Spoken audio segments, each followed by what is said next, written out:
Muy buenas tardes con todos los asistentes.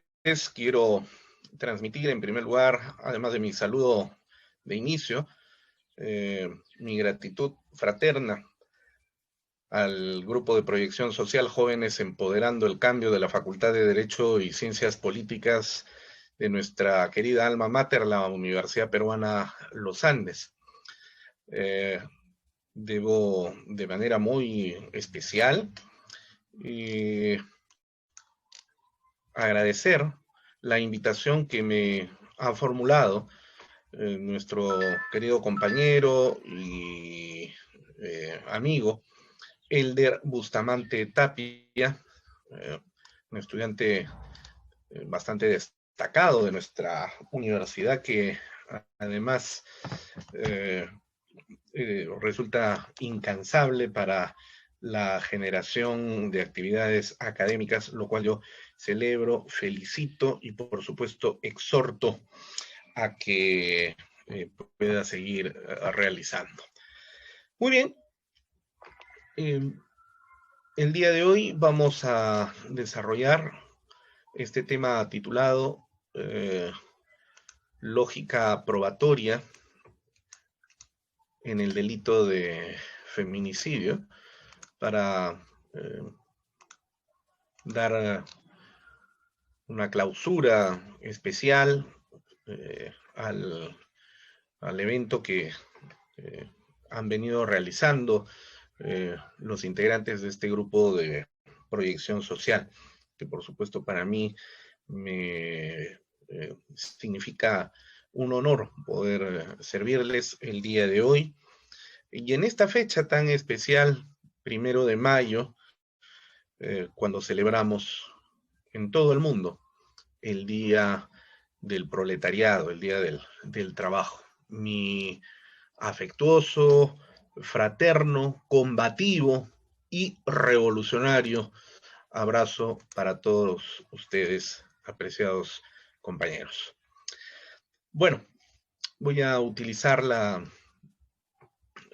diapositivas. Eh, por favor, quisiera que me puedan habilitar eh, el uso del host. Muchas gracias. Quiero hacer una mención especial para la doctora Ornella Aguinaga, que nos está asistiendo en esta transmisión. Muchísimas gracias por el apoyo. Bien, ya estamos listos para, esta, para el uso de estas diapositivas. Bien. Lógica probatoria en el delito de feminicidio. ¿De qué vamos a hablar el día de hoy? Vamos a tratar de explicar cuál es la base lógica que subyace en la redacción del artículo 108b del Código Penal para, a partir de ello, procurar tener una mejor posibilidad interpretativa y que sirva de guía a los operadores jurídicos, ya sean estos magistrados del Poder Judicial, del Ministerio Público, o colaboradores del servicio, como son los abogados de defensa pública, los abogados particulares y, por supuesto, en términos generales, a todos los estudiantes de derecho. Vamos por las partes generales. En primer lugar, el feminicidio según el Código Penal. ¿Cómo está definido este delito en nuestro Código Penal? El artículo 108b, introducido en el año 2013, señala textualmente lo siguiente. Será reprimido con pena privativa de libertad no menor de 20 años el que mata a una mujer por su condición de tal, subrayo esta mención especial en la redacción del tipo, matar a una mujer por su condición de tal, lo cual significa matar a la mujer porque es mujer, coma, en cualquiera de los siguientes contextos. 1, violencia familiar. 2, coacción, hostigamiento o acoso sexual. 3, abuso de poder. confianza o de cualquier otra posición o relación que le confiera autoridad a la gente. Y 4, cualquier forma de discriminación contra la mujer, independientemente de que exista o haya existido una relación conyugal o de convivencia con el agente. En cualquier caso, yo quiero dejar claramente establecido lo siguiente. Normalmente solemos encontrar que los fiscales del Ministerio Público inician diligencias preliminares y hasta llegan a formalizar investigaciones preparatorias en casos en los que se encuentra una situación de violencia familiar en cuyo contexto se ha dado un homicidio de una mujer. Y la vinculación, de acuerdo al razonamiento general de los fiscales, es que la violencia familiar constituye no el contexto, sino, digamos, el aspecto material que es utilizado probatoriamente para poder demostrar que efectivamente el hombre mató a la mujer por su condición de tal. Estoy cerrado. Lo voy a explicar a lo largo de esta conferencia. Dos cosas que hay que tener en consideración. En este artículo 108b, que fue introducido por el artículo 2 de la ley 30.068, el año 2013, inicialmente señalaba que la pena privativa de libertad era no menor de 15 años, ¿no?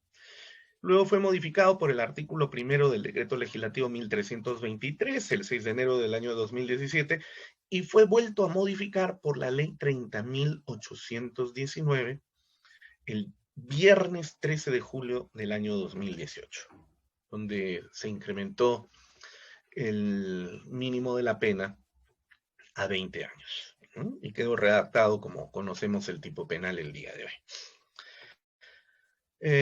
El artículo dice claramente que será reprimido aquel que mata a una mujer por su condición de tal. Esto significa entonces que el sujeto activo mata a la mujer porque ella es mujer. Este solo hecho introduce un elemento de naturaleza misógina o misógino en el accionar subjetivo del agente o sujeto activo del delito, debe ser muy bien tenido en consideración por lo siguiente. No siempre que un varón mate a una mujer, necesariamente nos encontraremos ante un delito de feminicidio.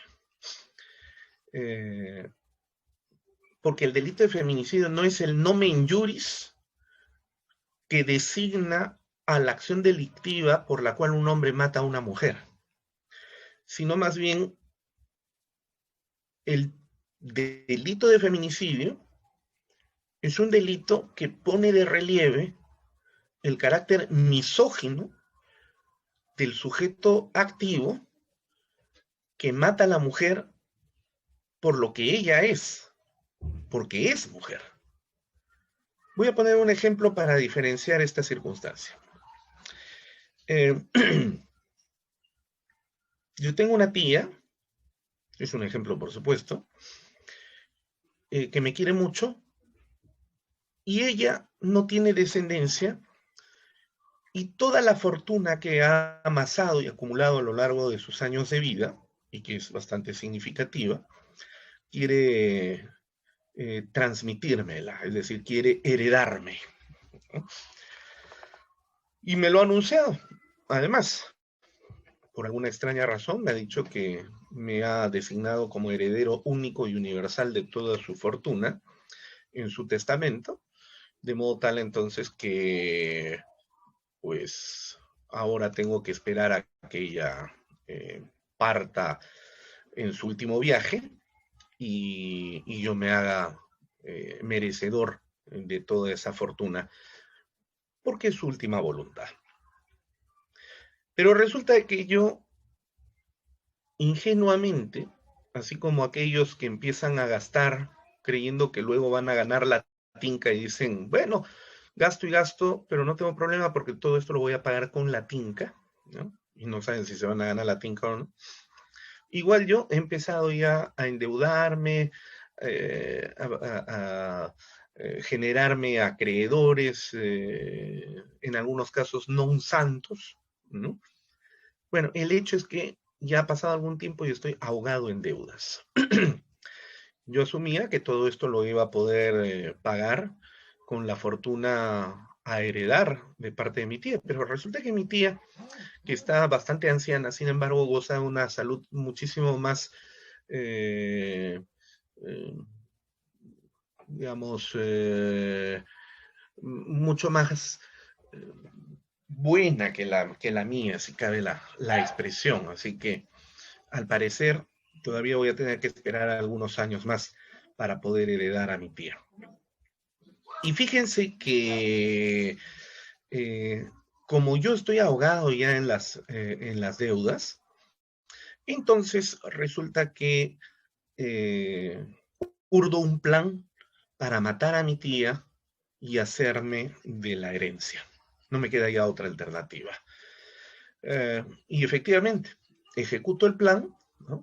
Mato a mi tía, pero soy tan torpe que me descubren y entonces no solamente pierdo la herencia, sino que además termino en la cárcel. He matado a mi tía, que es una mujer. La pregunta es, ¿he cometido un delito de feminicidio? ¿Por qué he matado a mi tía, que es mujer? Y la respuesta es claramente no, porque yo no he matado a mi tía por su condición de tal, sino por una razón de carácter económico. Yo necesitaba hacerme de la fortuna de mi tía, ¿no? Entonces, ahí tengo un caso en el cual matando a una mujer, ¿no? No se comete el delito de feminicidio. Otro caso en el que encontramos que dos muchachos violan a una amiga, ¿no? La someten y ella les asegura que los va a denunciar y como la han drogado, entonces ellos han agravado su situación, les espera una condena bastante larga en la cárcel y a fin de no ser denunciados deciden matarla. Están matando a una mujer. La pregunta es, eh, ¿nos encontramos frente a un delito de feminicidio? Y la respuesta es no, porque la motivación de estos muchachos no es matarla porque ella es mujer, sino matarla para ocultar un delito, en este caso la violación sexual. Con lo cual entonces nos encontramos frente a un delito de asesinato, ¿no? Es decir, el delito tipificado en el artículo 108 del Código Penal. Eh, entonces, vemos claramente que no todo homicidio de mujer necesariamente constituye un feminicidio. En principio, ¿no? La fórmula que se encuentra en este tipo penal, ¿no? Señala que el fiscal tiene que demostrar que el que mata a la mujer la está matando porque ella es mujer, es decir, hay una motivación misógina, ¿no? Mato a la mujer por ser mujer, misoginia, odio a la mujer, ¿no? Y esto merece también una segunda explicación rápida, ¿no? La primera ya la puse de relieve, no todo homicidio de una mujer necesariamente constituye un feminicidio.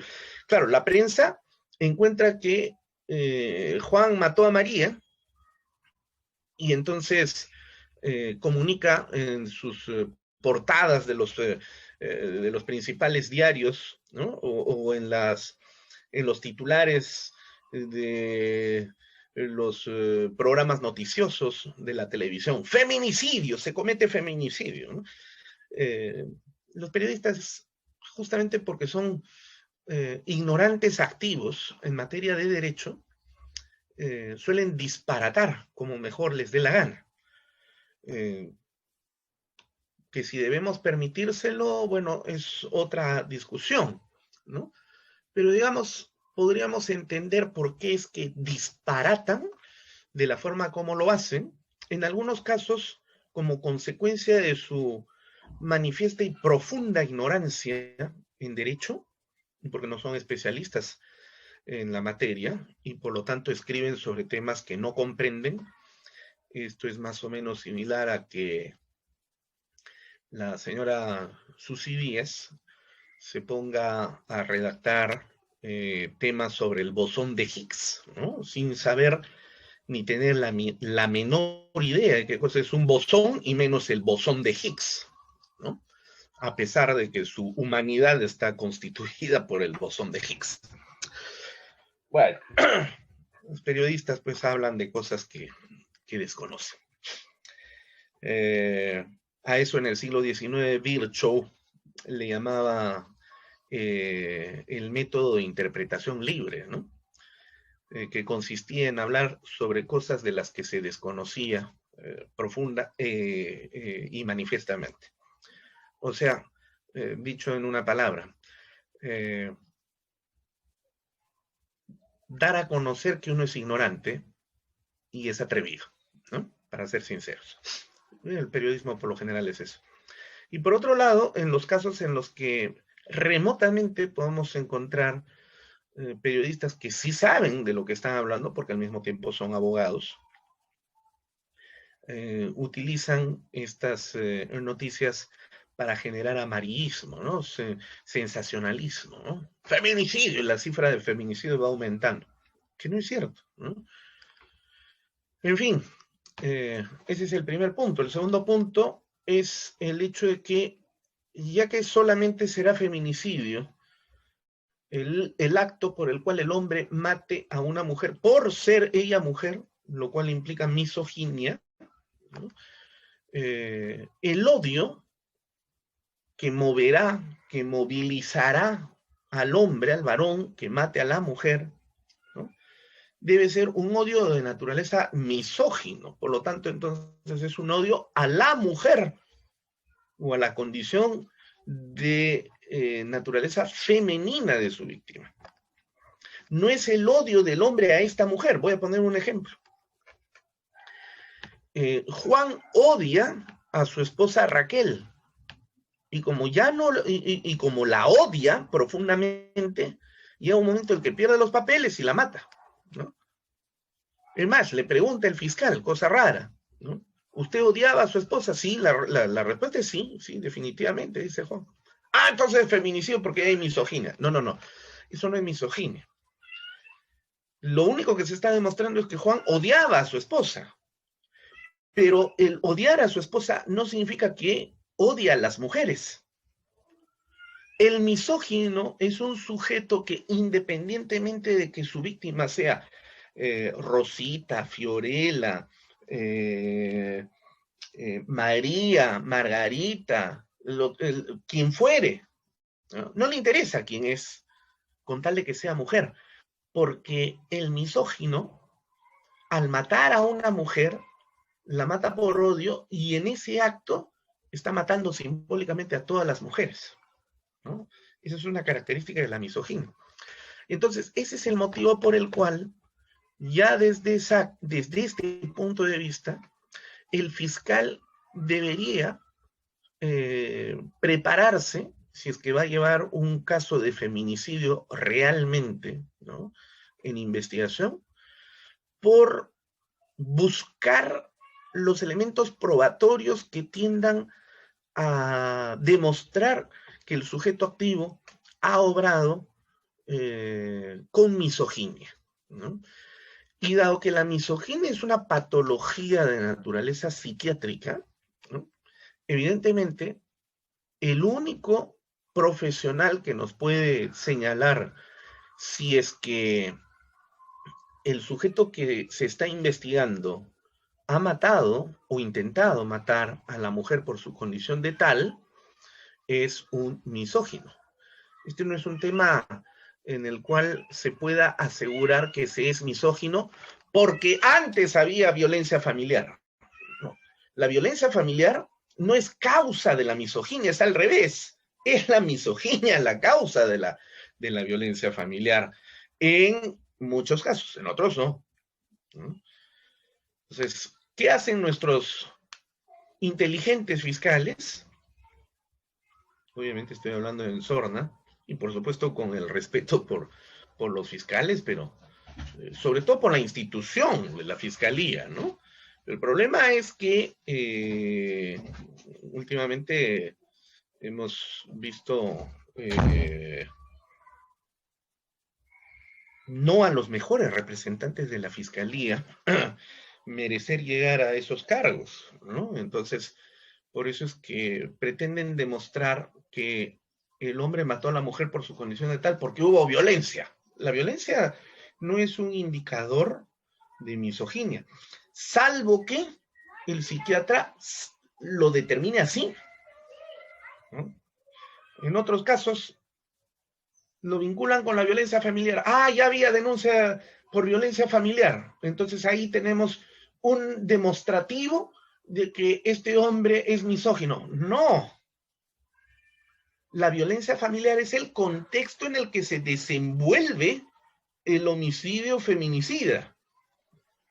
Por eso el tipo penal dice, será reprimido con pena privativa de libertad no menor de 20 años el que mata a una mujer por su condición de tal en cualquiera de los siguientes contextos. En cualquiera. O sea, primero es matar en cualquiera de estos contextos. O sea, los contextos son los escenarios. El tipo penal no dice matar a una mujer por su condición de tal por cualquiera de las siguientes causas. No, no, no. Dice, en cualquiera de los siguientes contextos.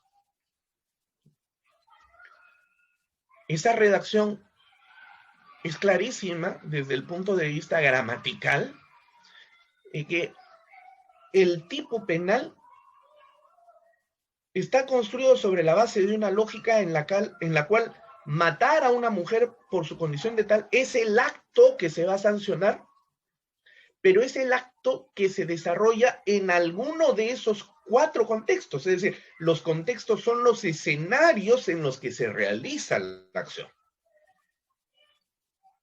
No es el escenario el que determina la acción, es la acción la que se realiza en alguno de esos escenarios. ¿Okay? Para poder lograr imputar la acción del sujeto, primero al tipo penal en su redacción básica, es decir, matar a una mujer por su condición de tal, y después ver en qué escenario se desarrolló ese acto, ese hecho, ¿no? Entonces, en el Perú se suele utilizar mayoritariamente la teoría finalista del delito. Como ustedes recordarán, la teoría finalista llegó para superar al causalismo naturalista y al causalismo valorativo que en nuestro país tuvo vigencia hasta incluso bien entrados los años 80. Recuerdo clarísimamente el maestro Raúl Peña Cabrera, ¿no? Magnífico profesor de la Universidad de San Marcos, de la Universidad de San Martín de Porres, de la cual fue su decano inclusive. Era causalista, ¿no? Ya casi en las postrimerías de su vida, poco antes de fallecer, empezaba él a hacer el viraje hacia el finalismo. El finalismo llegó al Perú de la mano del profesor Luis Bramón Arias, que en paz descanse, hacia mediados, fines de la década de los años 70, ¿no? Y vino como una novedad nociológica en el campo del derecho penal, porque el finalismo es en realidad una teoría del conocimiento, ¿no? Es una teoría nociológica que solucionó muchos de los problemas que por regreso ad infinitum terminaba generando el causalismo, ¿no? Un poco restringido con la teoría del causalismo valorativo, de la fórmula de la conditio sine qua non, pero igual seguía siendo causalismo al fin y al cabo. Entonces el finalismo se impuso progresivamente en el Perú, como en otros países de América Latina y de Europa, ¿no? En Argentina, en Chile, en Perú, en Colombia, en México, en España, en Portugal, ¿no? En Alemania. La teoría finalista sigue siendo dominante hasta el día de hoy. Entonces, es la teoría a la cual se recurre para, desde el punto de vista de la teoría jurídica del delito, procurar subsumir, es decir, imputar una conducta determinada a un tipo penal específico. La estructura epistemológica de la imputación en la teoría finalista es la siguiente. El sujeto activo despliega voluntaria y conscientemente actos para realizar una finalidad. Fíjense, y en esto consiste precisamente el sentido revolucionario de la teoría finalista en relación con el causalismo, ¿no? Que el sujeto activo, cuando ejecuta actos para alcanzar una finalidad, obviamente estamos hablando de una finalidad delictiva, va a desarrollar acciones con conocimiento y voluntad de lo que está haciendo para alcanzar esa finalidad. Pero cuando hablamos de conocimiento y voluntad, estamos hablando de dolo. Son los dos elementos configuradores del dolo, ¿no? La teoría finalista tiene en sí misma, ya desde el proceso de imputación al injusto penal, insertos esos dos elementos. Porque claro, si yo me trazo un objetivo, una finalidad a ser realizada, ¿no? Digamos, vamos a eliminar el apellido finalidad delictiva, sino una finalidad académica. Por ejemplo, ustedes están estudiando Derecho. ¿Cuál es la finalidad que tienen ustedes? Ser abogados. Para ser abogados, ¿qué tienen que hacer? Pues tienen que estudiar los 6 años de la carrera, porque el objetivo, la finalidad es terminar y titularse, ¿cierto? Ahora, para poder pasar por esos años, ustedes deben dedicarse al estudio, y ese estudio está realizado de manera voluntaria, o sea, ustedes tienen la voluntad de estudiar para alcanzar esa finalidad, porque si no estudian, no van a pasar de año, pues, no van a pasar de ciclo, y no van a alcanzar el objetivo. Entonces hay voluntad de estudio para alcanzar esa finalidad. Y de ello se tiene conciencia, es decir, hay un conocimiento de lo que estoy haciendo, porque yo no estoy operando al azar, ni automáticamente, ni a ciegas, ¿no? Dado que yo no me voy a ganar el título de abogado en un cortamonte, ¿no? No es que voy, corto un árbol y en la copa del árbol había un título profesional de abogado que estaba para rellenar y el que lo ganaba se volvió abogado, no, sino que tengo conciencia de todo lo que tengo que hacer para alcanzar esa finalidad, ser abogado, ¿no? Entonces, en mi despliegue de acciones para alcanzar esa finalidad están presentes estos dos elementos: conocimiento de lo que hago y voluntad de realización de lo que estoy haciendo, ¿no? Así que la vida es finalmente el resultado de un proceder finalista, ¿no? Porque claro, siempre nos estamos trazando finalidades en nuestra vida. Por eso es una teoría del conocimiento, el finalismo, antes que una teoría jurídico-penal. Pero ya aplicada en el campo del derecho penal, cuando decimos que el sujeto despliega voluntaria y conscientemente actos para realizar una finalidad, evidentemente estamos hablando de una finalidad delictiva. Finalidad delictiva a la que yo quiero arribar con conocimiento y voluntad de lo que estoy haciendo. Es decir, no hay imprudencia, impericia, negligencia, ¿no? Sino yo sé lo que estoy haciendo, tengo conocimiento de lo que estoy haciendo y además voluntad de continuar haciéndolo. Entonces, empiezo a ejecutar las acciones. Por eso hay un iter criminis en su parte interna y en su parte externa.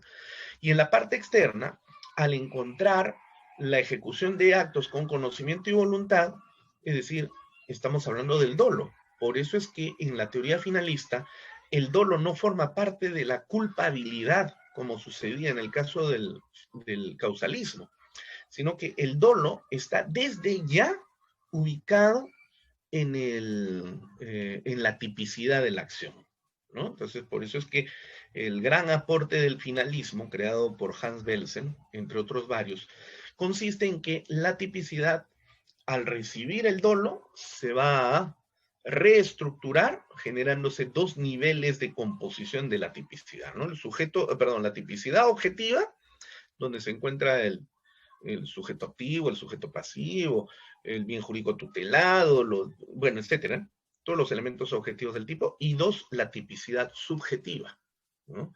Recién con el finalismo aparece tipicidad subjetiva, porque se inserta el dolo ahí precisamente, ¿no?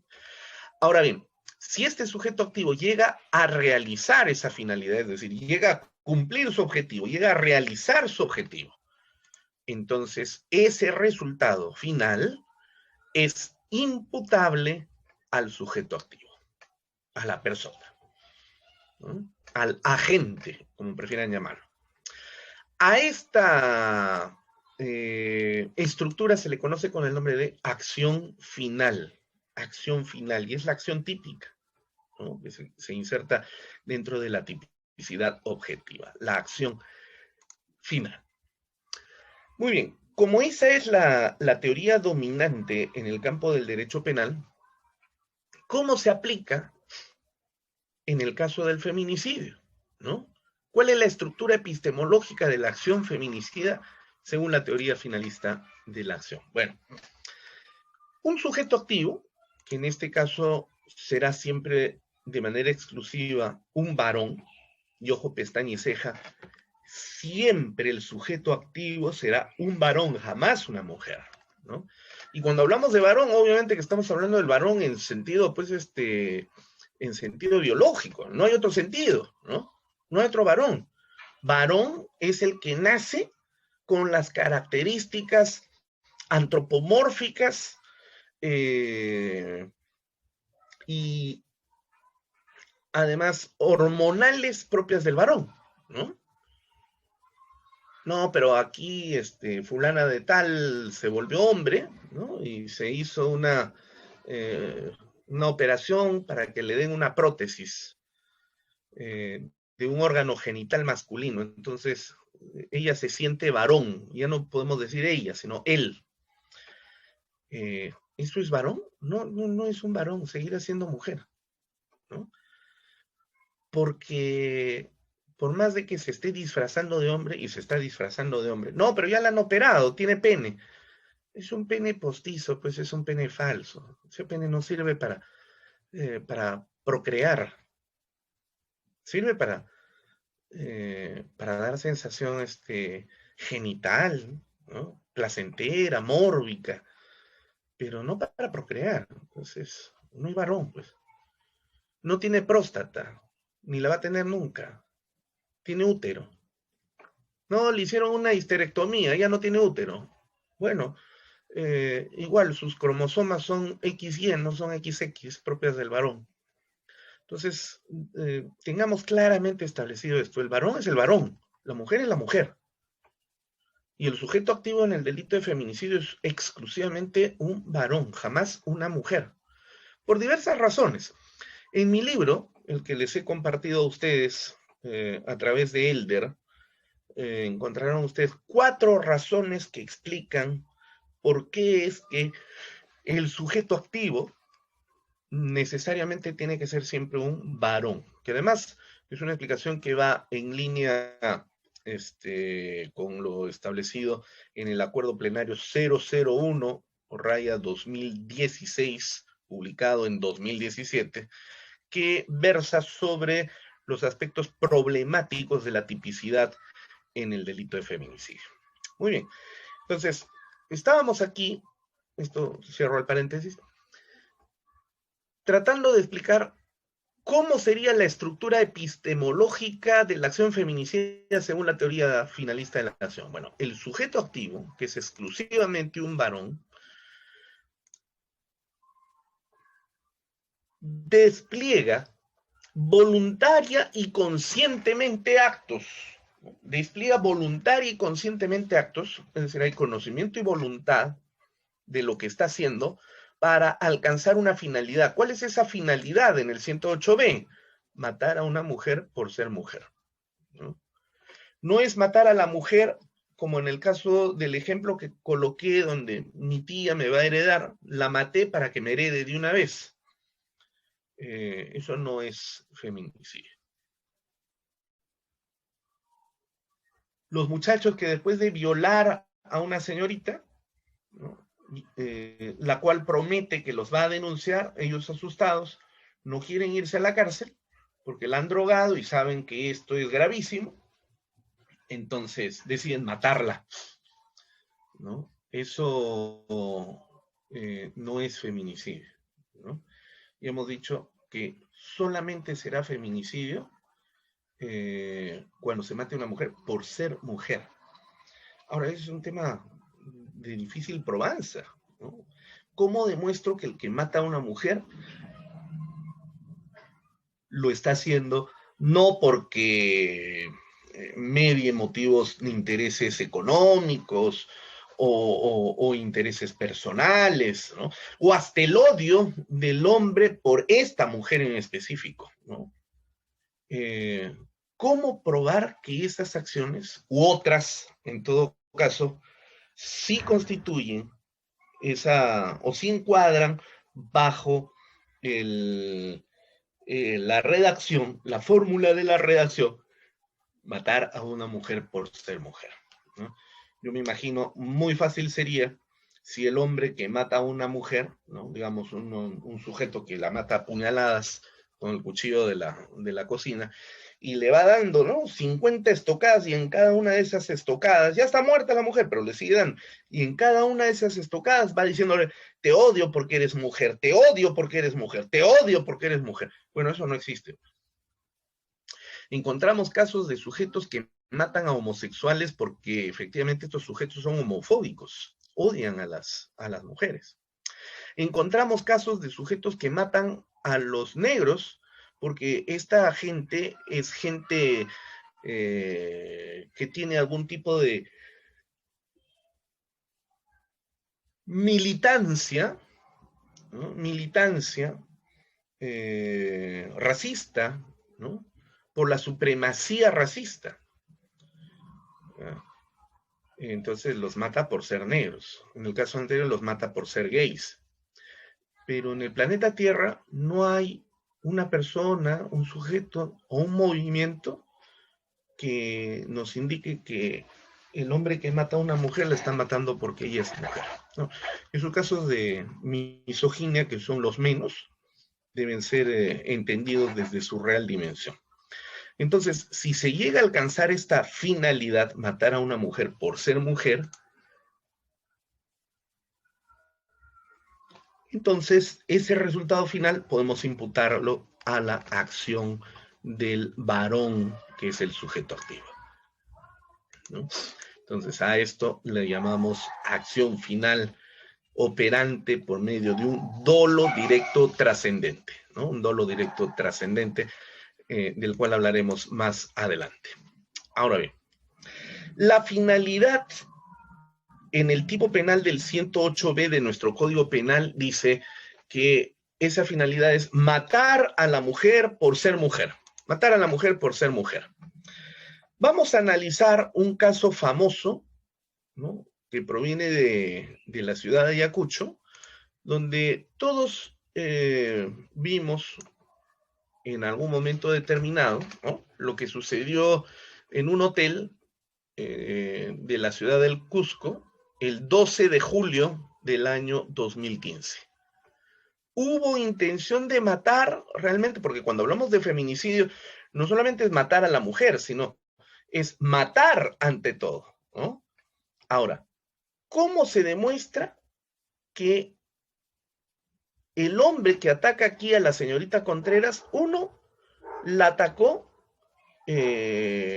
por su condición de mujer? Y dos, ¿qué indicador tenemos para ello, ¿no? Entonces, veamos este video. Guarda atrás y ya ven lo que vieron en las cámaras. 1:43, Arlet Contreras trata de protegerse detrás del mostrador. El recepcionista no puede creer lo que ve. Adriano Pozo, sin ropa, ha bajado insultándola, obligándola a volver a subir con él, para acabar lo que ni siquiera llegaron a empezar. El cuartelero trata de entrar en razón a este muchacho que jala a la chica, quien opone resistencia con todas sus fuerzas. Él es más fuerte. Mientras ella inútilmente busca la salida del hotel, el chico de recepción toma su celular y y llama a alguien pidiendo ayuda, viendo cómo el hijo del regidor de Huamanga logra regresar a Arlet al segundo piso. Pero no llegan a subir del todo porque ese borracho se da cuenta que el recepcionista está llamando a serenazgo. Regresa a arrancharle el teléfono, le dice: voy a hacer que mi papá te haga pagar caro si sigues llamando. Arlet trata de volver a esconderse en la oficina de administración y el tipo, sin importarle tener su humanidad al aire, vuelve a sacarla de allí. Esta vez es más brutal. Ambos tropiezan. Ella desde el piso, entonces siente que este desquiciado la coge de los pelos y, como si fuera un trapo, la vuelve a subir por las escaleras. Ella logra zafarse por tercera vez. Ahora, el chico de la limpieza ya está ahí y entre dos logran reducir a un sujeto que ya no volverá a tocar más a la muchacha. Vamos a volver a ver este vídeo para verificar una vez más lo que sucedió aquel día. Presten atención, por favor.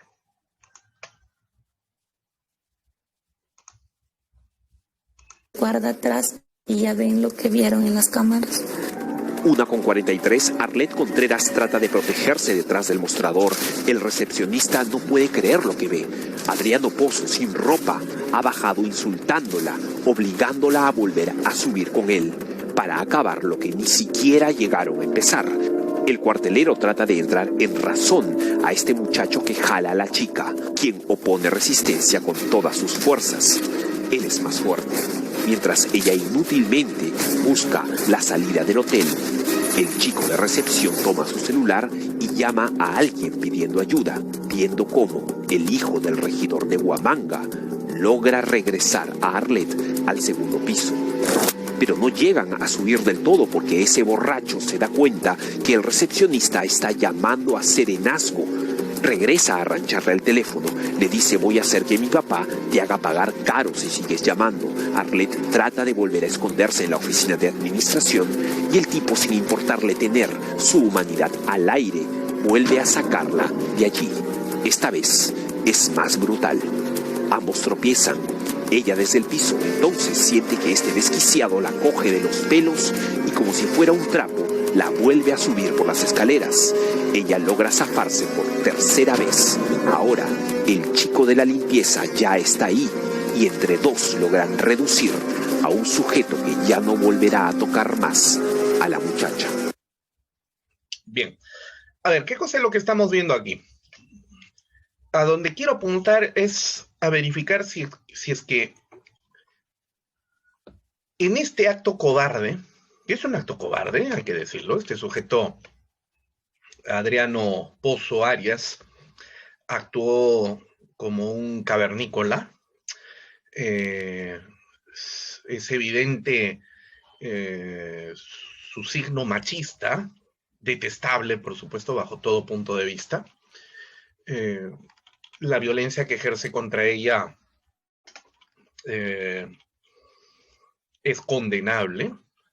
Y en todo caso, lo que demuestra es una actitud cobarde, ¿no? Cobarde, porque hay que ser cobarde para golpear a una mujer, para hacer lo que él hizo con una mujer.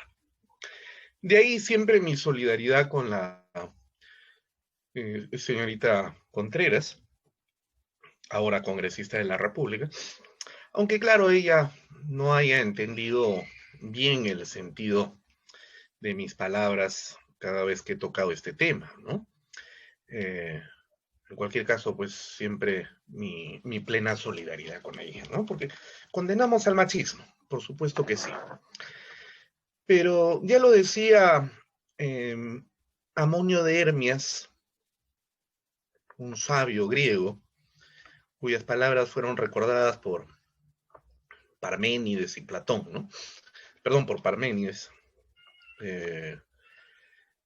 Soy amigo de Platón, pero soy más amigo de la verdad. Soy amigo de Platón, pero soy más amigo de la verdad. Entonces, soy antimachista, claro que sí. Pero soy también un demócrata y un defensor del derecho penal propio de un Estado de Derecho. Por lo tanto, no soy amigo del punitivismo. Vale decir, no soy partidario de utilizar ninguna acción, por más detestable que ésta sea, para justificar la existencia del punitivismo. El punitivismo no es derecho penal. El punitivismo tampoco es una manifestación propia de un Estado de Derecho. Más bien por el contrario, el punitivismo es el actuar de un Estado totalitario, ¿no? De un Estado en el que no hay democracia ni Estado de Derecho.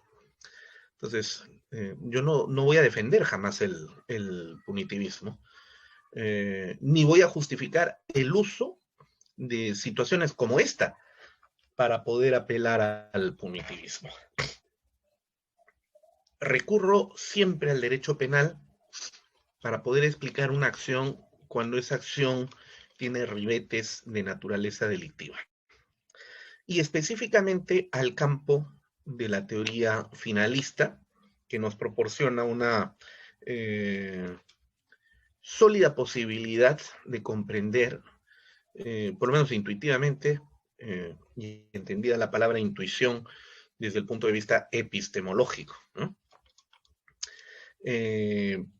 Para poder procurar comprender cuál fue la intención de quien actuaba de la manera como actuó.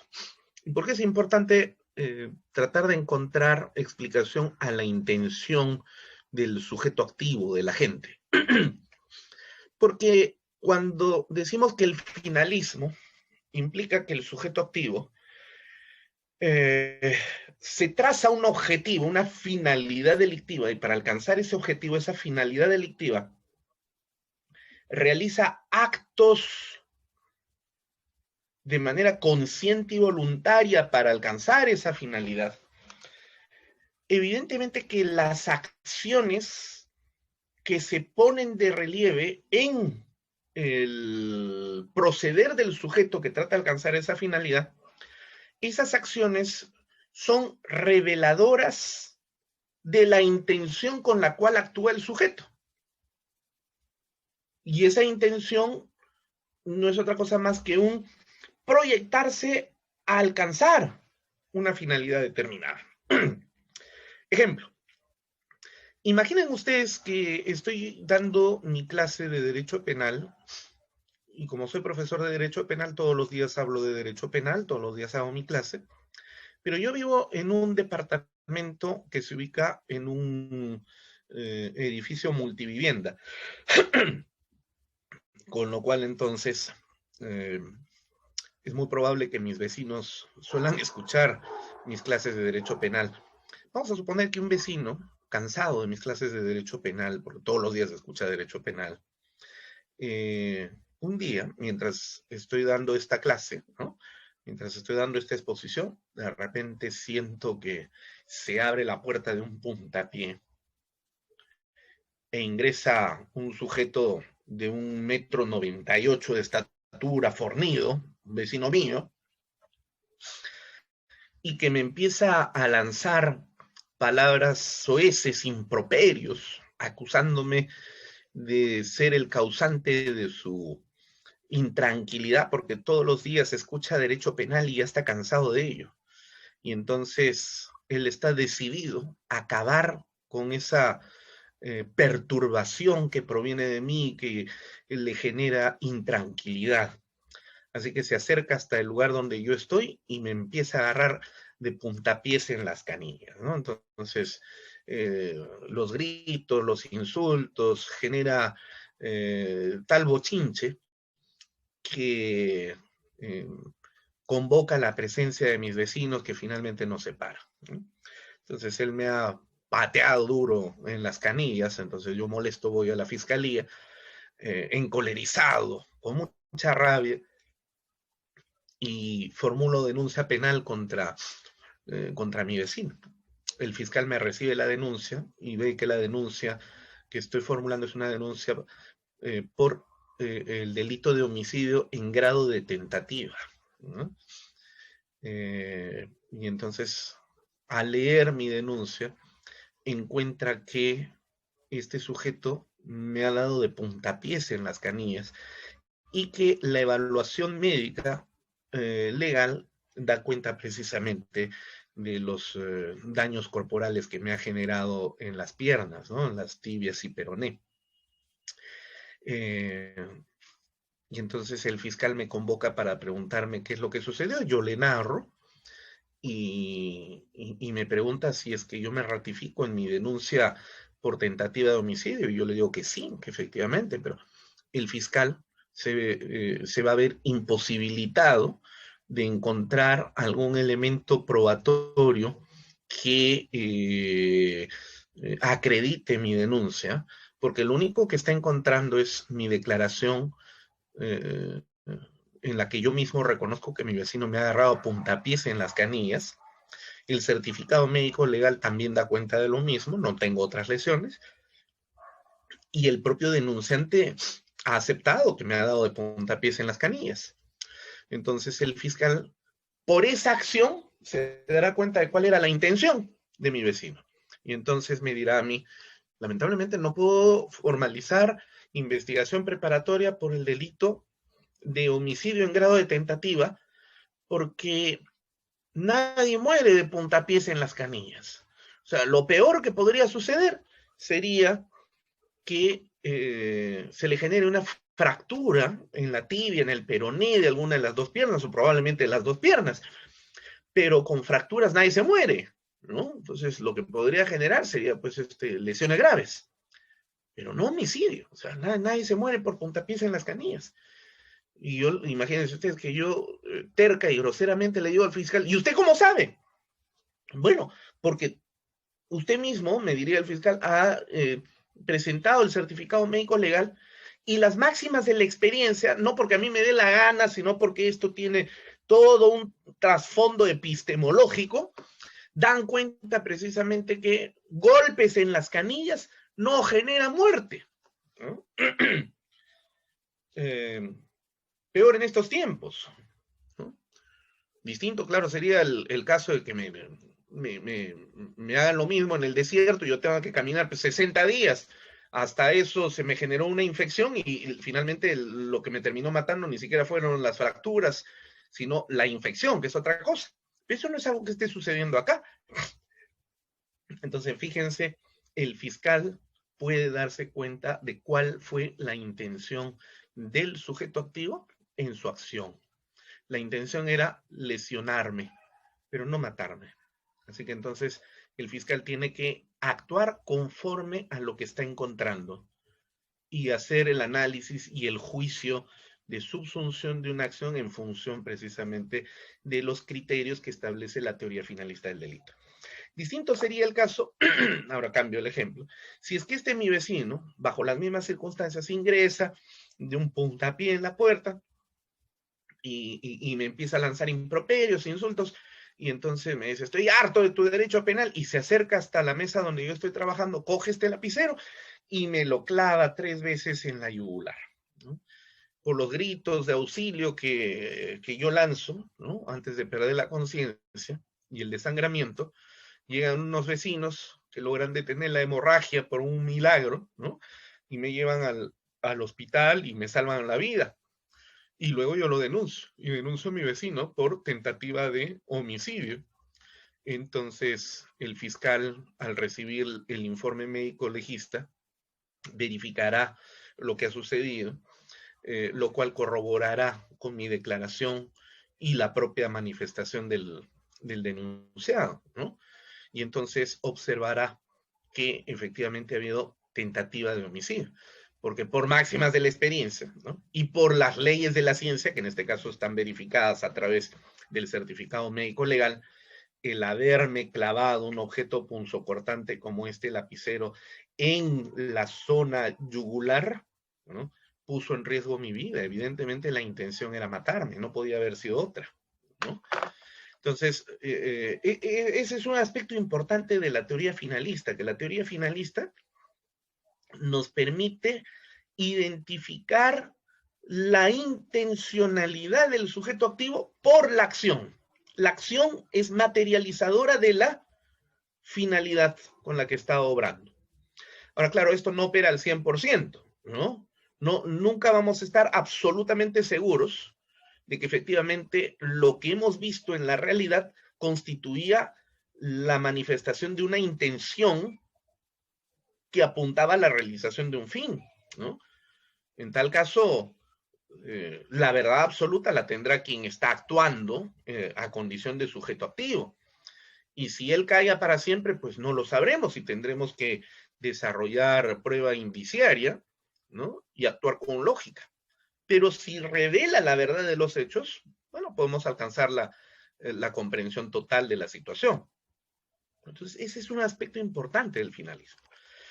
Ahora, pregunto, después de haber visto este vídeo, y lo hemos visto 2 veces, consulto, ¿en qué momento se ve una acción reveladora de la intención de matar a la señorita Contreras?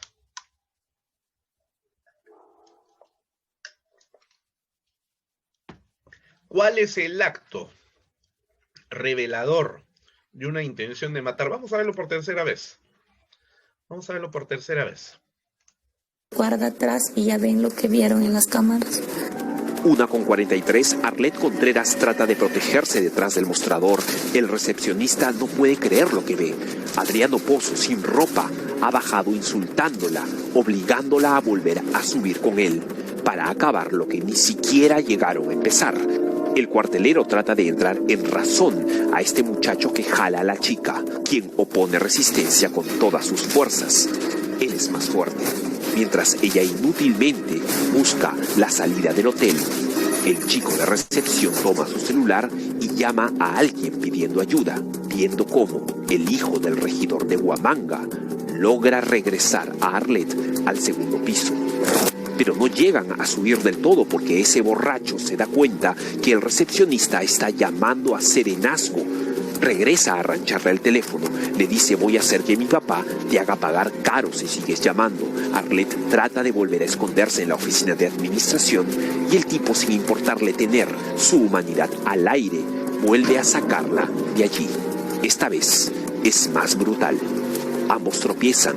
Ella desde el piso, entonces siente que este desquiciado la coge de los pelos y, como si fuera un trapo, la vuelve a subir por las escaleras.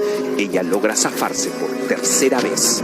Ahora, el chico de la limpieza ya está ahí y entre dos logran reducir a un sujeto que ya no volverá a tocar más a la muchacha. Muy bien, hemos visto por tercera vez este vídeo y lo que vemos es que el sujeto la jalonea, la coge de los brazos, en un momento determinado la pone contra la pared. Evidentemente hay violencia, hay ejercicio de fuerza, hay cobardía, hay machismo. Y lo, digamos, más brutal que se encuentra en este vídeo se halla en el momento en el cual los dos, por los forcejeos, se caen al suelo, ¿no? Hay que agregar que ambos estaban en estado etílico, ¿eh? Porque esa tarde estuvieron en una fiesta de bautismo, ¿no? Y habían estado bebiendo toda la tarde, y después se dirigieron al hotel, porque ellos eran pareja, y cuando uno va al hotel, pues, siendo pareja, es porque querían sostener relaciones sexuales, eso es completamente natural. Es más, por eso el tipo estaba desnudo. Así que se para el sujeto, coge el cabello de la señorita Contreras, lo envuelve alrededor de su mano y la tira del suelo como un cavernícola, ¿no? Y la arrastra. Eso es lo más brutal que se ve. Sin embargo, cabe la pregunta, por más despreciable que sea la pregunta, pero hay que preguntárselo porque así lo exige la metodología finalista. ¿Estas acciones son reveladoras de una intención de matar? Y la respuesta es evidentemente no. ¿Cuál es la intención del sujeto en todos estos casos? Pues es evidente, y el propio periodista, sin ser abogado, se da cuenta de ello, cuando al inicio dice que el hombre sale sin ropa, mostrando su humanidad, con la intención de llevársela nuevamente a la habitación para terminar lo que no habían iniciado. ¿Y qué cosa es terminar lo que no habían iniciado? Tener relaciones sexuales. La intención del sujeto era someterla sexualmente, es decir, quería ultrajarla, quería violarla, ¿no?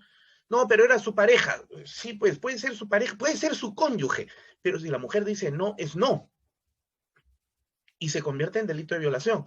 Evidentemente, lo que estamos viendo es una acción que apunta a la realización de una violación sexual. Eso es clarísimo. Por eso está desnudo este tipo. Por eso la jalonea, por eso se la está llevando a la habitación. Si la intención hubiera sido la de matarla, entonces aquí tenemos varios elementos en esta sala de recepción del hotel donde ellos se encontraban para matar a una persona. Vamos, para comenzar, este hombre es, comparativamente a la señorita Contreras, que si no me falla la memoria, mide no más de 1,60 m, versus, ¿no?, este tipo que mide alrededor de 1,80 m. Es decir, en tamaño, en fuerza, este hombre muchísimo más grande. Si él hubiera querido matarla, pues la hubiera ahorcado en alguno de estos rincones de este lugar y lo hubiera hecho sin mayor dificultad. Si hubiera querido matarla, la hubiera cogido de la cabeza y su cabeza la hubiera estampado contra el vidrio de este mostrador, ¿no?, que se encuentra en esta recepción, en este hall de recepción del hotel, para quebrarle el cráneo y darle muerte de esta manera. Hubiera cogido la silla y se la hubiera lanzado encima para dejarla inconsciente y luego coger el macetero y lanzárselo sobre el cráneo. O hubiera roto los vidrios que se encuentran en los escaparates de aquellos de estos exhibidores que están frente al counter, ¿no? Y con el vidrio, pues, podía haberle cortado el cuello, ¿no? O clavárselo en el corazón, qué sé yo. Pero nada de eso hizo este sujeto. Y aquí hay un montón de cosas que podría haber utilizado para matar. ¿Y por qué me pregunto matar? Porque el feminicidio es eso, es matar a una mujer. O sea, lo primero que tiene que demostrar el fiscal es que el hombre va a matar a la mujer. Y el fiscal, en este caso, en Ayacucho, formalizó investigación preparatoria por el delito de feminicidio en grado de tentativa. Pero ¿dónde está la intención de matar?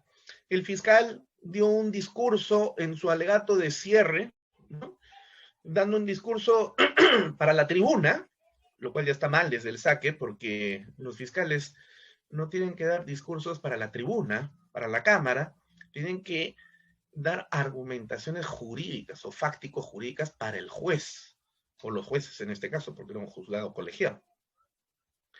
Y entonces este fiscal se presentó con un discurso de candidato señalando que la violencia extrema de este sujeto demuestra la animosidad y la misoginia característica de su machismo, ¿no? Discurso. Pero son palabras, flatus vocis, dirían en la Edad Media. Palabras que se las lleva el viento. Ustedes saben perfectamente que en un proceso penal no basta dar un discurso, se tiene que probar. ¿Cómo prueba o cómo se probaría que este señor intentó matar a la señorita? No hay forma, pues. Inclusive el certificado médico legal señalaba que tenía excoriaciones, hematomas en los brazos, en el cuero cabelludo, como producto del tirón que le dio, ¿no?, que es lo más brutal que se ve aquí, pero nadie se muere, pues, por tirones de cabellos. Entonces vuelvo a señalar, soy enemigo del machismo, pero ni siquiera esta acción me podría permitir a mí sobredimensionarla para descontextualizarla y convertirla en el icono que permita luego justificar la imposición de una sanción por un delito que manifiestamente no corresponde. Ahora lo han condenado a este señor por el delito de feminicidio en Lima Norte, que es a donde llevaron, después de una presión política, las agentes del feminismo operante aquí en el Perú y que viven muy bien rentadas por la cooperación internacional del Open Society del señor George Soros. Y llevaron el caso de Ayacucho a Lima Norte, porque no les gustó la sentencia. Es decir, para estas señoritas, la democracia es una palabra, ¿no? Sin contenido. El Estado de Derecho es, en tanto derecho sea lo que ellas digan que es derecho, ¿no? Y eso no es Estado de Derecho. Y lo que se ha hecho es ejercicio del punitivismo, es decir, se ha querido dar una lección social, entre comillas, a través del derecho penal, pero el derecho penal no es un instrumento educativo. El derecho penal es un instrumento de control social, con límites. El jus puniendi está limitado. Por eso es que existe el principio según el cual el derecho penal se utiliza solo en última ratio, principio de intervención mínima. Cuando se aplica el derecho penal tiene que aplicarse porque evidentemente ha habido una lesión o un riesgo de lesión de un bien jurídico tutelado, pero acá no estaba en riesgo la vida de la señorita, lo que estaba en riesgo era su integridad, su libertad sexual. Es decir, no estaríamos discutiendo esto si el fiscal hubiera encauzado el tema por la línea correcta, y la línea correcta era tentativa de violación, para cuyo efecto tenía que lesionarla, porque claro, cuando se viola se lesiona. El señor se fue por el feminicidio porque la ministra de ese entonces, en 2015, salió a decir que eso era feminicidio, porque las feministas salieron a presionar diciendo que era feminicidio. Y claro, los periodistas que disparatan porque hablan de lo que no saben, también dijeron feminicidio. Entonces el fiscal quiso tener sus 5 minutos de fama y dijo feminicidio. Entonces, reitero, yo me solidarizo con la señorita Arlet Contreras y condeno la acción que tuvo que sufrir, ¿no? Es una acción machista bajo todo punto de vista, pero definitivamente el acto pues no era tentativa de feminicidio, era tentativa de violación. Y yo no tengo la culpa de que el fiscal haya sido lo suficientemente torpe, ignorante y suficientemente presionado para que encauce la investigación de una manera completamente inadecuada. Yo no soy el culpable, ¿no? Yo soy un jurista que analiza en función de la ciencia del derecho penal. Tan cierto es esto que estoy manifestando, que la sentencia emitida por el juzgado colegiado de Ayacucho, integrado por 3 jueces, dicho sea de paso, 2 de los integrantes eran mujeres, ¿no? Dice lo siguiente en la parte pertinente. La parte acusadora, o sea, el fiscal, no probó el dolo trascendente. ¿Cuál es el dolo trascendente? Matar a la mujer por ser mujer, o sea, misoginia. Ojo que la misoginia no implica necesariamente ser machista, ¿no? De esto un poquito más adelante vamos a hablar. El Ministerio Público no probó el dolo trascendente basado en razones de género como la misoginia, el odio o desprecio por la condición de la víctima. Vale decir, este sujeto, este cobarde sujeto, hasta podía odiar a Arlet Contreras. Pero ese odio, intuito personae, no implica un odio a la mujer. En todo caso, el fiscal no solicitó una pericia psiquiátrica para evaluar si efectivamente este sujeto padecía de misoginia, que ya hubiera sido un buen indicador en el caso de que lo hubiera mandado a hacer y hubiera salido un resultado positivo, pero no lo hizo. Ahora, ¿y cómo ha querido configurar la misoginia en la acción del sujeto activo? Solo con su discurso, pues, ¿no? Por eso dice también la sentencia que no se configura con la simple calificación, la misoginia no se configura con la simple calificación o conclusión de dicho operador jurídico, o sea, del fiscal, porque el fiscal es fiscal, pues es abogado, no es psiquiatra. Menos de la agraviada, porque claro, la agraviada ya estaba debidamente aleccionada por las feministas que se apoderaron de este caso para sacar partido y provecho de ello, utilizando a la señorita Contreras. Eso es evidente, y lo lamento por ella, pero es la verdad de los hechos, ¿no? En vista que ni de los propios actos o hechos probados se puede desprender tal conducta, sí, pues efectivamente, aquí está el finalismo en su expresión clara. Los propios actos o hechos probados, no se desprende de ellos la intención de matar, y menos matar por odio a la mujer. Lo que se desprende de estos actos es la intención de violar. Falló el fiscal y el juzgado colegiado, que quizás pudo redireccionar, ¿no?, la acusación al campo de la violación, pero bueno, ya todo estaba pues como estaba. Ustedes pueden ver o leer la sentencia, o verla, sí, porque aparece en YouTube, ¿no?, en la dirección que se está indicando aquí, y que fue dictada por ese juzgado colegiado. Ahora, siendo así, vamos a la parte gráfica para demostrar lo que hemos venido diciendo, ¿no?, con la estructura epistemológica de la acción en el caso de Arlet Contreras desde la perspectiva de la acción finalista. La acción probada de este miserable sujeto, Adriano Pozo Arias, entiendo que hasta el momento se encuentra prófugo en la justicia. ¿Cuál fue la acción que se ha probado? Golpes y jaloneos de cabellos. Eso es lo que se ha probado. Apuñalamiento, no hay. Ahorcamiento, tampoco, ¿no? En ninguna parte se ve ahorcamiento. No había tampoco ahorcamiento.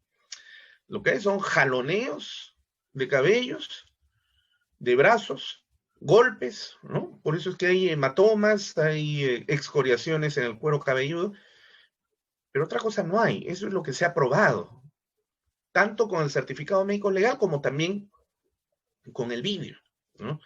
Muy bien. ¿Y qué se logra con esos golpes y jaloneo de cabellos? ¿No? Son acciones voluntarias y conscientes que se realizan para alcanzar una finalidad. Esa finalidad es reducir a la señorita Contreras para someterla al acto sexual no consentido, es decir, para violarla. Es evidente que esa era la finalidad. Hasta la persona más, a ver, ¿cómo lo diríamos en latín? Insipiens, es decir, insensata, podría darse cuenta de esa finalidad. Si esa finalidad se hubiera logrado, es decir, si lo hubiera sometido en la habitación, hubiera logrado consumar el delito, pero bueno, fue detenido por los dos cuarteleros, con lo cual, entonces, la intención se quedó pues en grado de tentativa, ¿no? Y lo correcto sería entonces que este sujeto hubiese sido procesado por el delito de violación de la libertad sexual en grado de tentativa. Pero bueno, ya vimos que no fue lo que sucedió. Contrariamente a ese caso mediático por lo demás, y del cual sacaron provecho y ventaja política los grupos feministas, para caer luego en el fracaso en el cual han caído, pues,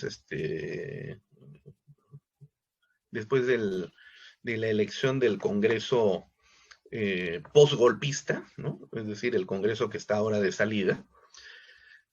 Contrariamente a esta acción, a este ejemplo, entre comillas, del caso de Arlet Contreras, vamos a ver un claro ejemplo de una acción que sí es idónea, ¿no?, que evidencia intención de matar a una mujer. Vamos a ver. No me vas a matar. Me quieren matar con un cuchillo.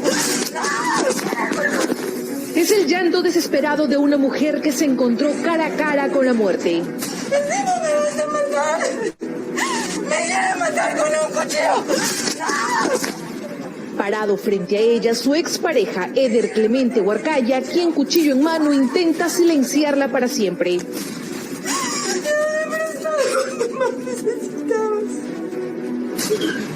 Pero Andrea Rafael Tardío, de 36 años, hizo hasta lo imposible para no convertirse en una nueva víctima de feminicidio. Asegura que su verdugo la citó con engaños para supuestamente darle dinero para la manutención de su hija de 5 años. Sin embargo, todo era un macabro plan para matarla. Y cuando yo toqué, él abrió y me cogió de aquí, me dejó pasadizo. Y después me agarró a golpes, me tiró y después me di cuenta ya en ese momento venía él con el cuchillo ya en la mano ya. Y yo abrí la puerta y justo estaba una chica que mientras yo gritaba ella solo miró y él volteó y se entró al fondo de su cuarto. Con lo que no contaba este asesino en potencia era que su víctima... Muy bien, fíjense ustedes en este caso, aquí tenemos un clarísimo ejemplo de una acción que manifiesta una intención de matar. La propia agraviada, la propia víctima ha manifestado que toca la puerta y el sujeto le abre y la arrancha, la jala del brazo, la hace ingresar al domicilio y le empieza a golpear, ¿no? Y después de que la ha golpeado, ¿no?, y prácticamente la ha masacrado, ella se quiere ir de la casa y se está arrastrando, ¿no?, porque ya no puede caminar producto de los golpes, y el sujeto regresa, vuelve, y esta vez con un cuchillo.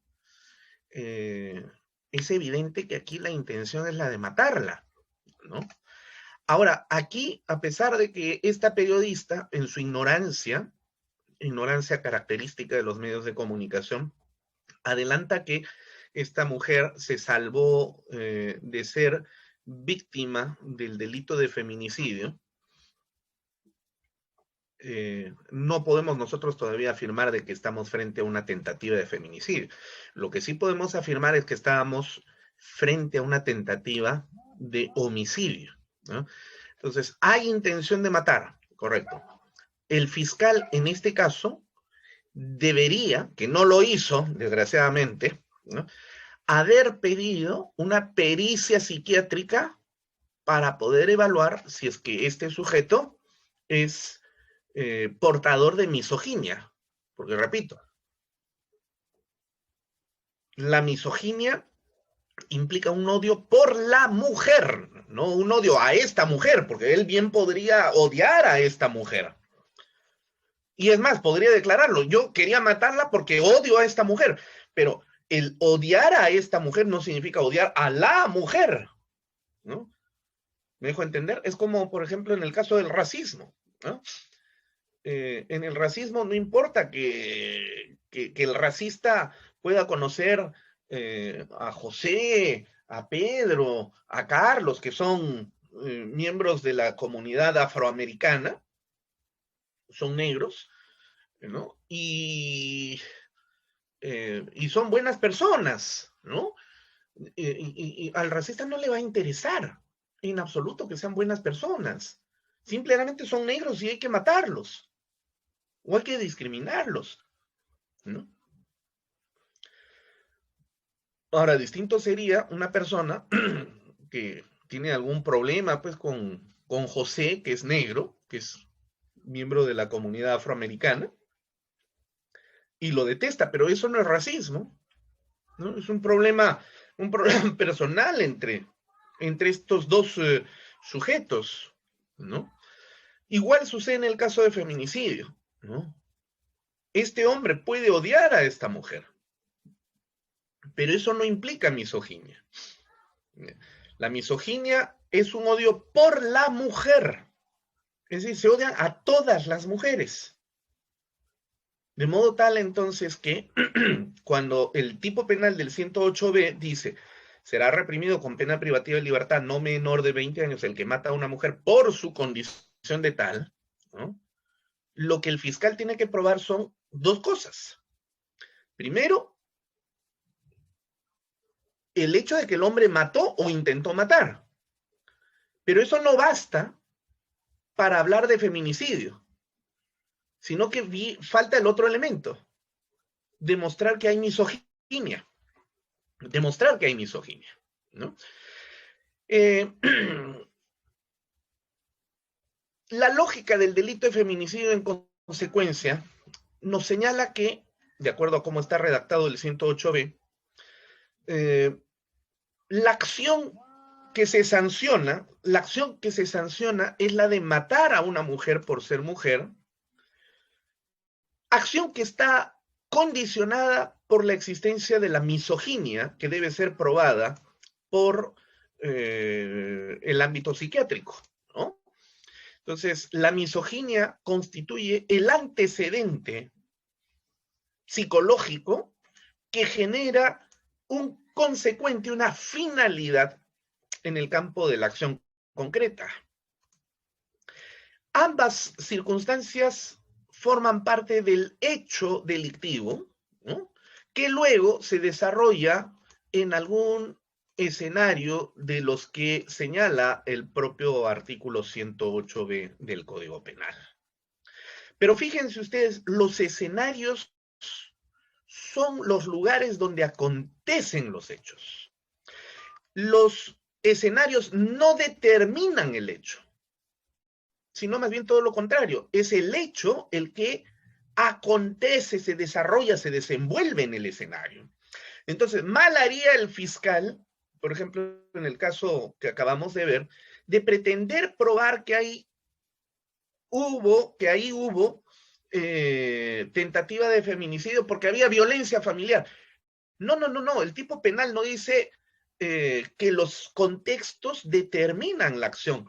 Lo que el tipo penal señala, y vuelvo nuevamente al tipo penal, a la redacción del tipo penal, será reprimido con pena privativa de libertad no menor de 20 años el que mata a una mujer por su condición de tal en cualquiera de los siguientes contextos. Dice en cualquiera, no por cualquiera de los siguientes. Si dijese por cualquiera de los siguientes contextos, entonces estaría convirtiendo a los contextos en elementos causantes o condicionantes de la acción feminicida, pero no, el tipo penal es claro.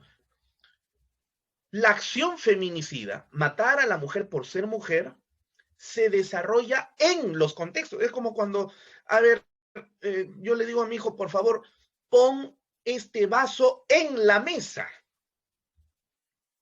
Lo que le estoy diciendo es que ponga el vaso sobre la mesa. La mesa es el lugar donde va a colocarse el vaso, ¿no? No le estoy diciendo que por la mesa debe haber, por la existencia de la mesa, debe haber necesariamente un vaso. Yo no estoy diciendo eso. Entonces, la redacción del tipo penal es clarísima, ¿no? Entonces, hay que comprender la lógica del tipo penal. La acción, repito, la acción delictiva es matar a la mujer por ser mujer. Hay una condición previa, la misoginia. La misoginia causa esa acción delictiva, matar a la mujer por ser mujer. Si la misoginia es el antecedente y la finalidad es la acción delictiva, matar a la mujer por ser mujer, el antecedente debe ser probado a través de una prueba especial. En este caso, pues una evaluación psiquiátrica, una evaluación psicológica. Si están presentes el psiquiatra y el psicólogo para realizar la investigación, mucho mejor aún. Pero debe haber esa prueba del antecedente. Matar a la mujer es una prueba simple. Para eso, el certificado de necropsia, ¿no? Y como esta relación de la misoginia que activa el hecho delictivo se desenvuelve en alguno de los escenarios, estos escenarios deben ser probados también de manera simple, ¿no? ¿Cómo se prueba la violencia familiar? Porque hay pues denuncia de violencia familiar, ya hubo denuncia en la comisaría, hubo un proceso, hubo una denuncia de acoso sexual, qué sé yo. Pero es el escenario en el que se está desarrollando la acción delictiva, ¿no? No es la acción delictiva la que va a probar la acción. Perdón, no es el escenario el que va a probar la acción delictiva. Mucho cuidado con ello. La lógica del delito de feminicidio implica en consecuencia que para matar a la mujer por ser mujer deben concurrir dos elementos. Un elemento motivador, que es la misoginia, más el elemento resultante, que es la muerte de la mujer. Cuando concurren estos dos elementos, entonces podemos hablar de un matar a la mujer por ser mujer. Ahí podemos hablar de feminicidio. Y después recién preguntarnos en qué escenario se llevó a cabo ese feminicidio. O sea, ¿en qué contexto? En el contexto 1 de violencia familiar, en el contexto 2 de acoso sexual, en el contexto 3, en el contexto 4. Pero fíjense, es después de, ¿no? Ahora, si yo elimino la misoginia y solamente me quedo con el elemento resultante, que es la muerte de la mujer, ya no podría hablar entonces de matar a la mujer por ser mujer, sino simplemente matar a la mujer. Lo cual ya no constituirá delito de feminicidio, sino más bien un delito de homicidio en alguna de las formas que conocemos tipificadas en el Código Penal, dependiendo de cómo se haya desenvuelto el hecho. Será un homicidio simple, un parricidio o un asesinato. Esa es la lógica, ¿no? Matar a la mujer por ser mujer, reiteramos, es el resultado de dos elementos, ¿no? El elemento motivador más el elemento resultante, muerte de la mujer. Concurren los dos y ahí podemos hablar de feminicidio. Feminicidio que se desarrolla en alguno de los contextos como violencia familiar, coacción, hostigamiento o acoso sexual, abuso de poder, etcétera, o cualquier otra forma de discriminación. Pero esos son los contextos donde se desarrolla la acción delictiva. No son los causantes de la acción delictiva. Eso que quede claro. Comprendida esta lógica, es menester también tener en cuenta los aspectos criminológicos y de política criminal del delito de feminicidio. Desde el punto de vista criminológico, cabe preguntarse por qué un hombre mata a una mujer. Y bueno, pueden haber diversas respuestas. Yo aquí voy a tomar solamente dos. En primer lugar, porque hay machismo de por medio. El machismo mata, sí, es cierto. Otra explicación podría ser porque hay misoginia de por medio. La misoginia causa muertes, indudablemente. ¿Pero es lo mismo misoginia y machismo? O más bien, ¿toda misoginia necesariamente es machista? Y viceversa, ¿todo machismo necesariamente es misógino? Primero preguntémonos, ¿qué cosa es la misoginia? Para este efecto recurro a la voz autorizada del psiquiatra más connotado del Perú, el doctor Moisés Ponce Malaver, miembro del Instituto de Medicina Legal y Ciencias Forenses de la Fiscalía de la Nación. Escuchémosle. No es el matar a las mujeres exclusivamente manifestación de machismo, ¿no? Ni tampoco de misoginia. Se presentan sumados o adicionales, pero no necesariamente es relación a la misoginia. Ahora, ¿la misoginia existe? Sí, por supuesto.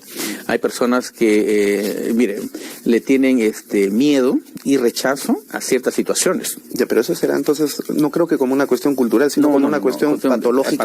Patológica. Así Pues como es una enfermedad, entonces. Es una enfermedad. La misoginia es una enfermedad. Es una forma como una especie de enfermedad. En realidad no ha sido catalogada como tal, pero sí se entiende así. Por ejemplo, uno le tiene miedo a las serpientes, a las plumas, al número 13, es como una fobia. Siente miedo y por lo tanto siente rechazo a eso. Y algo parecido ocurre con la misoginia, ¿no? El sentir miedo y rechazo hacia las mujeres, ¿no? La voz autorizada, repito, del doctor Moisés Ponce Malaver. Y nos deja claramente establecido que matar a la mujer no es la consecuencia necesaria del machismo y de la misoginia. Pueden estar presentes. Y a veces pueden estar presentes indistintamente. Pero no todo machismo necesariamente es misógino, como no toda misoginia necesariamente es machista, ¿no? La entrevista completa la pueden buscar ustedes en el YouTube, ¿no? Esta fue una entrevista que le hice en el programa que tenía yo mientras tuve el honor de ser funcionario de la Corte Suprema de Justicia de la República, Enfoque Jurídico, programa que se acabó en el mes de febrero del año pasado, 2020, cuando llegó la pandemia. Esta entrevista data del año 2019 y está colgada en el YouTube. Si ustedes colocan mi nombre completo y el del doctor Moisés Ponce Malaver, ¿no? Luis Alberto Pacheco Mandujano, entrevista a Moisés Ponce Malaver, ahí podrán ver la entrevista completa. Los invito a buscar esa entrevista. Entonces, con la explicación que nos da el doctor Ponce, que repito es una voz autorizada, ¿no? Dentro y fuera del Perú, porque es uno de los científicos más reconocidos en el campo de la psiquiatría de nuestro país, reconocido internacionalmente, también en el extranjero. ¿Qué relación existe entre machismo y misoginia? Vamos, la primera sería, pues, para utilizar un lenguaje matemático, ¿no? De conjuntos disjuntos. Es decir, no hay ninguna relación. El machismo es una cosa y la misoginia es otra, como que lo son, ¿no? Pero hay una segunda forma relacional donde a veces el machismo se intersecta con la misoginia, de modo tal entonces que podemos encontrar machismos misóginos o misoginias machistas. Este es el caso que es sancionado por el derecho penal, ¿no? Si nosotros nos preguntamos, ¿a qué combate el derecho penal en el delito de feminicidio? ¿Al machismo o a la misoginia? ¿O a las dos formas? Y la respuesta es la siguiente. El machismo es una expresión cultural. Es una negativa expresión de la cultura, pero es expresión de cultura. Es como, por ejemplo, el reggaetón. A mí y a mucha gente el reggaetón le parece una expresión de lo más abominable que haya podido producir la cultura musical en estos últimos años. Pero es expresión de cultura, ¿no? Es una subcultura o es un elemento negativo de la cultura, pero es cultura finalmente, porque ¿qué cosa es cultura? Cultura no es acumulación de conocimiento solamente, ¿no? Cultura no es únicamente trato social o folclore, ¿no? Cultura, que además es el objeto de estudio de la antropología, cultura es todo aquello que ha sido creado por el hombre, por el ser humano, ¿no? De modo tal entonces que hay creaciones pues, que son positivas de avance y otras que son negativas de retroceso. Y el machismo es uno de ellos. Una de esas creaciones, ¿no? El hombre no nace machista. Hay hombres que se hacen machistas, porque la cultura transmite machismo. Pero la cultura no se combate con el derecho penal. Puede ser muy detestable el machismo. Ciertamente, repito, soy enemigo del machismo. Pero el machismo no se combate con derecho penal. ¿Cómo se combate el machismo? El machismo se combate con políticas públicas de gobierno. Es decir, a través del sector cultura, a través del sector educación, a través del sector de salud mental. Pero ¿qué hace nuestro Ministerio de Cultura para combatir el machismo? Nada. ¿Qué hace la educación o el Ministerio de Educación para combatir el machismo? Nada. ¿Dónde están las políticas públicas del Ministerio de Salud o de E-Salud para combatir el machismo? No existen. Por último, ni siquiera las enfermedades de salud mental más simples, pero más presentes en nuestra realidad social contemporánea, como por ejemplo la depresión, ni siquiera para la depresión, ni siquiera para enfrentar y combatir la depresión, existen políticas públicas del Ministerio de Salud. Entonces, el machismo se combate con políticas públicas de gobierno, no con derecho penal.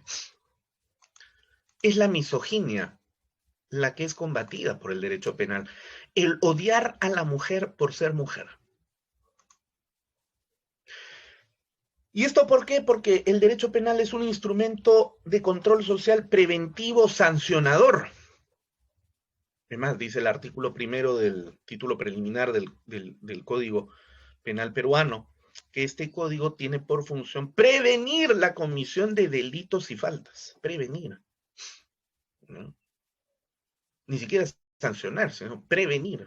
Pero claro, como vivimos en una sociedad de hiperdimensionamiento del derecho penal, donde nuestros políticos creen que los problemas sociales se solucionan creando nuevos delitos o elevando las penas hasta niveles estratosféricos, o sea, dicho de otra manera, gestando un Estado punitivista, que ya no es un Estado de derecho, sino un Estado punitivista, creen que así vamos a solucionar los problemas sociales.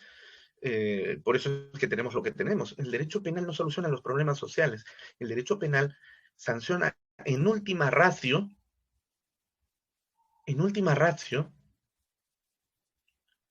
las lesiones irreversibles de los bienes jurídicos más importantes, o que son considerados más importantes, más valiosos por la sociedad, y que por esa razón están elevados a un nivel de protección del derecho penal, ¿no? Esto que estoy manifestando no es mi invento, no es mi interpretación, ¿no? Es algo que está inclusive reconocido por el propio Poder Judicial a través del acuerdo plenario número 001-2016/CJ116, donde se encuentra plasmado el acuerdo de las Cortes, perdón, de las salas penales de la Corte Suprema de Justicia de la República para tratar los problemas de tipicidad del delito de feminicidio, ¿no? Y si leen ustedes detenidamente el fundamento jurídico 56, se encontrarán que se ratifica lo que estoy acá manifestando. Finalmente, ¿cómo se prueba el dolo misógino en la violencia de género? Para comenzar, siempre hay dificultad probatoria del dolo. O sea, probar cualquier tipo de dolo, desde el dolo más simple, más sencillo, como por ejemplo un dolo el dolo de los delitos contra el honor, por ejemplo, ¿no? Un dolo infamandi, ¿no? Un dolo injuriandi, ¿no? Hasta los dolos más complicados, más complejos, como los de lavado de activos, siempre va a haber dificultad para probar el dolo. Y el delito de feminicidio es un caso bastante particular que no escapa a esta complejidad. La dificultad para probar el dolo es harto conocido por los juristas, ¿no?, de derecho penal.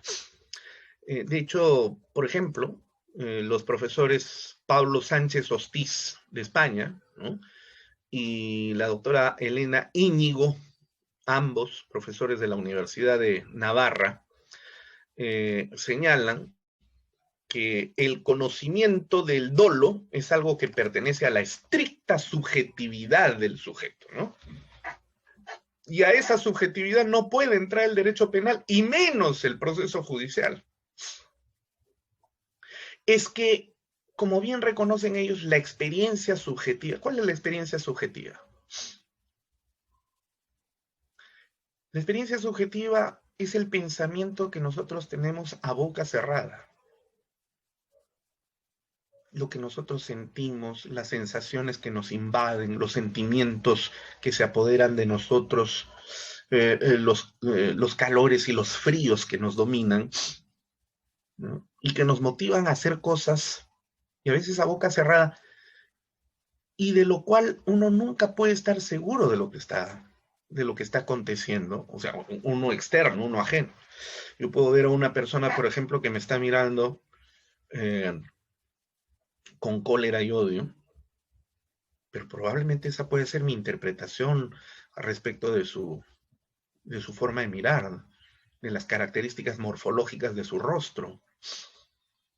Que luego si le pregunto a esta persona por qué me está mirando con odio, probablemente me dirá, no, estoy mirando a usted con mucha atención, solo que mi cara es así, ¿no? ¿Qué puedo hacer? ¿No? O un sujeto que aparenta ver a una mujer con rostro libidinoso, el sujeto. Y en realidad no tiene rostro libidinoso, lo que pasa es que tiene cara de libidinoso, pero el tener cara de libidinoso no implica necesariamente que sea un libidinoso, o quizás sí.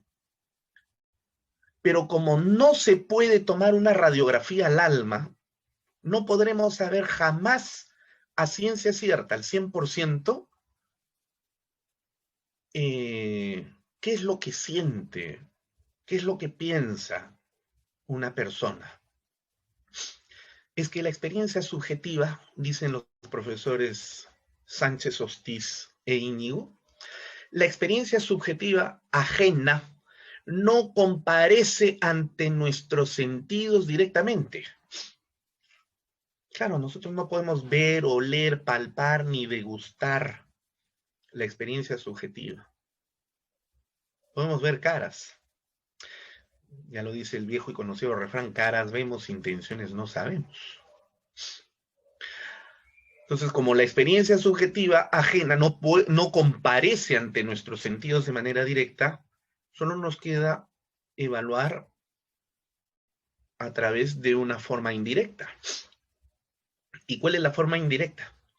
O bien el propio sujeto activo confiesa realmente lo que siente, lo que quiere, lo que desea, lo que sabe, y aún así todavía cabe cometer error, porque quizás este sujeto nos esté mintiendo y nos esté manipulando. O la otra es construir prueba indiciaria, donde tiene que aplicarse principios de la lógica, máximas de la experiencia.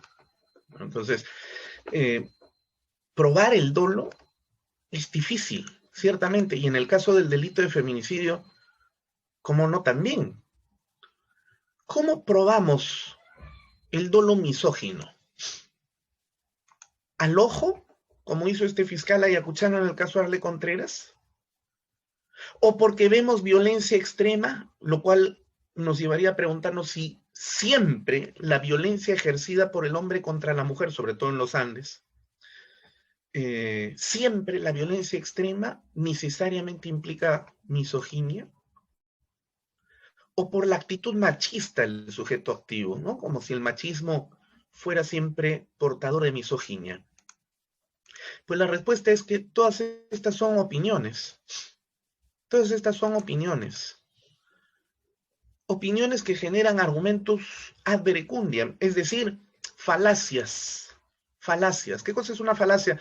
Una falacia no es una afirmación falsa. De hecho, yo puedo decir una verdad y sin embargo estar cometiendo una falacia. La falacia es un razonamiento lógicamente incorrecto. Y se cometen argumentos ad verecundiam cuando le reconocemos a una persona autoridad y sobre la base de esa autoridad justificamos su discurso que no tiene nada que ver con la materia u objeto de su autoridad. Por ejemplo,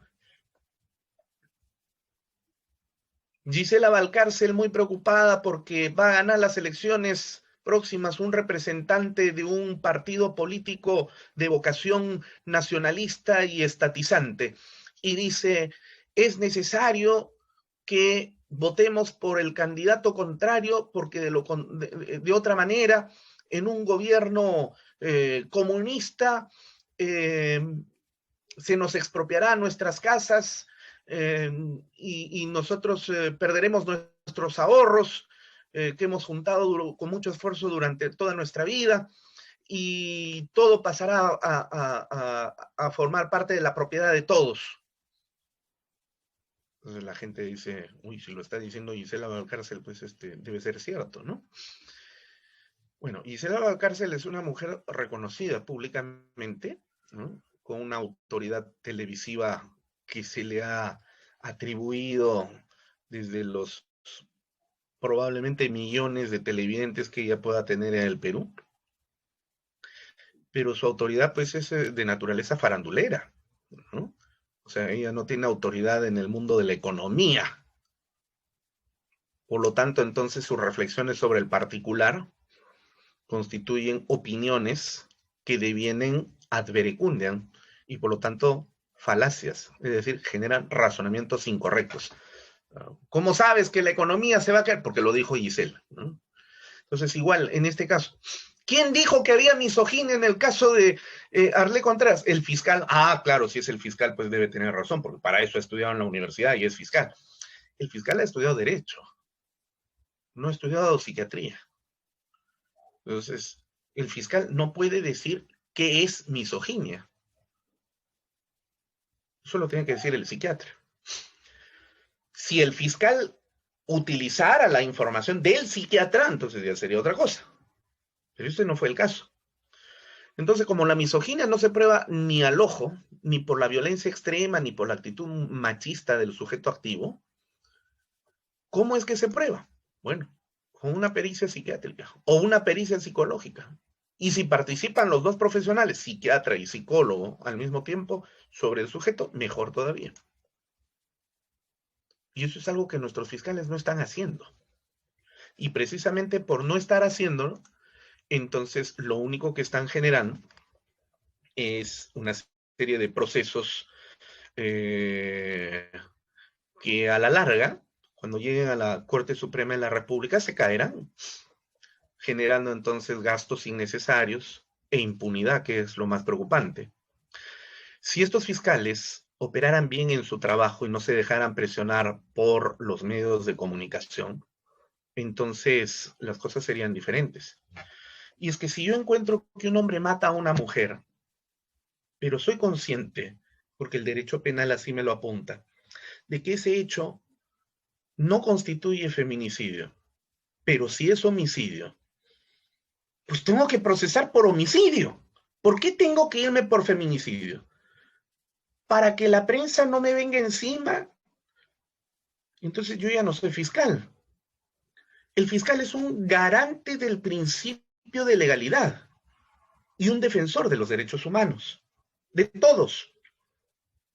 Pero si el fiscal opera en función de lo que la prensa le dice, entonces el fiscal ya no es un garante del principio de legalidad ni defensor de los derechos humanos. Es un garante de su puesto de trabajo y un defensor del sueldo que recibe mensualmente por ser fiscal. Es decir, es un burócrata judicial que tiene que dejar urgentemente ese puesto porque es un peligro para la sociedad, tan peligroso como cualquiera de los que terminamos procesando, que son peligrosos también para la sociedad, con otra manera de actuar, pero peligrosos al fin y al cabo. Reflexionemos entonces sobre el particular, construyamos un Estado de Derecho auténtico, donde defendamos a la mujer de manera real y verdadera, y no con paralogismos, mucho menos con actitudes claudicantes de quienes se rinden frente a la presión de la prensa y de las ordalías oclócratas que amenazan con incendiar y prenderle fuego a todas las instituciones.